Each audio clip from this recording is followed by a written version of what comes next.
عالم برزخ کون سا عالم ہے اور کہاں ہے؟ کیا برزخ سب کے لیے ہے یا خاص گروہ کے لیے ہے؟ ان تمام سوالات کے جوابات اس ویڈیو میں دیے جائیں گے۔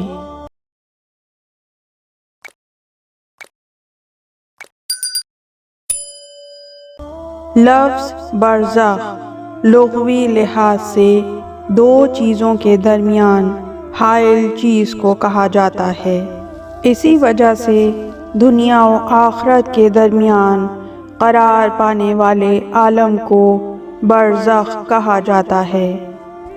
اس عالم کو کبھی عالم قبر یا عالم ارواح بھی کہا جاتا ہے۔ اس پر قرآن کریم کی بہت سی آیات دلالت کرتی ہیں، جیسے کہ وَمِن وَرَائِهِمْ بَرْزَخٌ إِلَى يَوْمِ يُبْعَثُونَ۔ روز قیامت تک کا جملہ اس بات کی دلیل ہے کہ یہ برزخ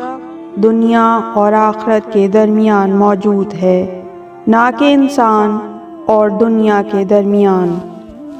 جن آیات سے واضح طور پر عالم برزخ کا اثبات ہے وہ شہداء کی حیات کے بارے میں ہیں، جیسا کہ مشہور و معروف آیت ہے کہ راہ خدا میں قتل ہونے والوں کو مردہ خیال نہ کرنا، وہ زندہ ہیں اور اپنے پروردگار کے ہاں رزق پا رہے ہیں۔ اسی طرح سورہ بقرہ کی آیت نمبر 154 میں پروردگار عالم فرماتا ہے، اور جو لوگ راہ خدا میں قتل ہو جاتے ہیں انہیں مردہ نہ کہو بلکہ وہ زندہ ہیں، لیکن تمہیں ان کی زندگی کا شعور نہیں ہے۔ نہ صرف یہ کہ بلند مرتبہ مومنین مثل شہدائے راہ خدا کے لیے برزخ موجود ہے، بلکہ فرعون اور اس کے ساتھی جیسے سرکش کفار کے لیے بھی برزخ موجود ہے، جیسا کہ سورہ مومن میں ارشاد ہوتا ہے کہ وہ جہنم جس کے سامنے ہر صبح و شام پیش کیے جاتے ہیں، اور جب قیامت برپا ہوگی تو فرشتوں کو حکم ہوگا کہ فرعون والوں کو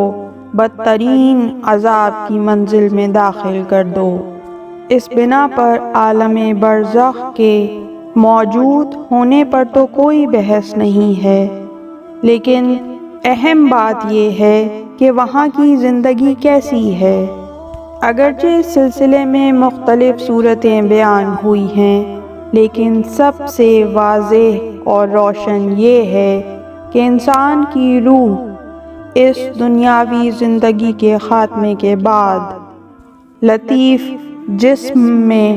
قرار پاتی ہے اور اس مادے کے نقائص، عیوب اور پابندیوں سے آزاد ہو جاتی ہے، اور برزخ میں موجود وہ لطیف جسم ہمارے اس دنیاوی جسم کے بالکل مشابہ ہوتا ہے، تو اس کو قالب مثالی یا بدن مثالی بھی کہا جاتا ہے، جو نہ بالکل مجرد ہے اور نہ صرف مادی، بلکہ ایک طرح سے برزخی صفات کا حامل ہے اور اسی عالم کے لیے خلق کیا گیا ہے کیونکہ وہ درمیانی عالم ہے۔ بعض محققین نے روح کی اس حالت کو خواب سے تشبیہ دی ہے۔ مثلاً اگر انسان خواب میں بہترین نعمتیں دیکھے تو واقعاً محظوظ ہوتا ہے اور ان سے لذت حاصل کرتا ہے، یا ہولناک مناظر کو دیکھ کر غمگین اور غمزدہ ہوتا ہے، اور کبھی کبھی اس کے بدن پر بھی اس کا اثر ظاہر ہوتا ہے، اور خطرناک خواب دیکھ کر چیختا اور چلاتا ہے، کروٹیں بدلتا ہے اور اس کا بدن پسینے میں شرابور ہو جاتا ہے۔ یہاں تک کہ بعض لوگوں کا عقیدہ ہے کہ عالم خواب میں انسان کی روح بدن مثالی کے ساتھ فعالیت کرتی ہے، بلکہ اس کے علاوہ بھی معتقد ہیں کہ طاقتور ارواح بیداری کی حالت میں بھی یہی تجرد برزخی حاصل کر لیتی ہیں، یعنی جسم سے جدا ہو کر بدن مثالی میں اپنی مرضی کے مطابق یا مقناطیسی خواب کے ذریعے دنیا کی سیر کر لیتی ہیں اور دنیا کے مختلف مسائل سے باخبر ہو جاتی ہیں۔ بلکہ بعض حضرات اس بات کی وضاحت کرتے ہیں کہ ہر انسان کے بدن میں ایک مثالی بدن ہوتا ہے، لیکن موت کے وقت اور برزخی زندگی کے آغاز میں الگ ہو جاتا ہے، اور کبھی اسی مادی دنیا میں بھی جدا ہونے کا امکان ہوتا ہے۔ اب اگر ہم مثالی بدن کی ان تمام خصوصیات کو قبول نہ بھی کریں تو اصل مطلب سے انکار نہیں کیا جا سکتا، کیونکہ بہت سی روایات معصومین علیہ السلام میں اس کی طرف اشارہ کیا گیا ہے، اور عقلی لحاظ سے بھی کوئی معنی نہیں ہے، یعنی ناممکن نہیں ہے۔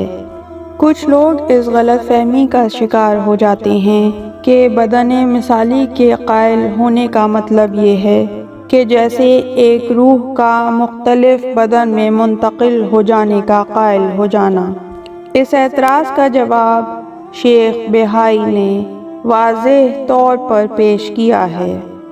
وہ فرماتے ہیں، جس تناسخ کے باطل ہونے پر تمام مسلمانوں کا اتفاق ہے، اس سے مراد یہ ہے کہ انسان کی روح جسم سے نکلنے کے بعد اسی دنیا میں کسی دوسرے بدن میں منتقل ہو جائے۔ یہ کوئی مسلمان نہیں مانتا، لیکن قیامت تک کے لیے عالم برزخ میں روح کا مثالی بدن میں بدل جانا، جو پھر خدا کے حکم سے اسی پہلے بدن میں منتقل ہونا، اس کا تناسخ سے کوئی تعلق نہیں ہے۔ اور اگر ہم شدت کے ساتھ تناسخ یا مختلف جنم ہونا اور ایک ہی روح کا دوسرے بدنوں میں آنا، اس کا انکار کرتے ہیں اور اس کے قائل افراد کو کافر جانتے ہیں، تو اس کی وجہ یہی ہے کہ یہ لوگ اس بات کے قائل ہیں کہ ارواح ازلی ہیں، اور یہی روح ایک بدن سے دوسرے بدن میں منتقل ہوتی رہتی ہے، جس کی بنا پر روز قیامت مادے جسمانی کا انکار کرتے ہیں، یعنی ہمارے جسم ہماری قبروں سے قیامت کے روز نہیں اٹھائے جائیں گے۔ تو جب بعض لوگ یہ وضاحت کرتے ہیں کہ بدن مثالی اسی مادی بدن کے اندر ہوتا ہے، تو پھر تناسخ کا جواب روشن تر ہو جاتا ہے، کیونکہ روح اپنے بدن سے دوسرے بدن میں منتقل نہیں ہوئی ہے، بلکہ بدن کے ایک حصے سے جدا ہو کر دوسرے حصے کے ساتھ عالم برزخ میں زندگی بسر کرتی ہے۔ اس طرح کی مزید تحقیقی، علمی اور تاریخی ویڈیوز دیکھنے کے لیے چینل کو سبسکرائب کیجیے اور بیل آئیکن پہ کلک کیجیے۔ ویڈیو کو لائک کریں اور کامنٹس کے ذریعے بتائیے کہ آپ کو ویڈیو کیسی لگی۔ اگلی ویڈیو تک کے لیے خدا نگہدار۔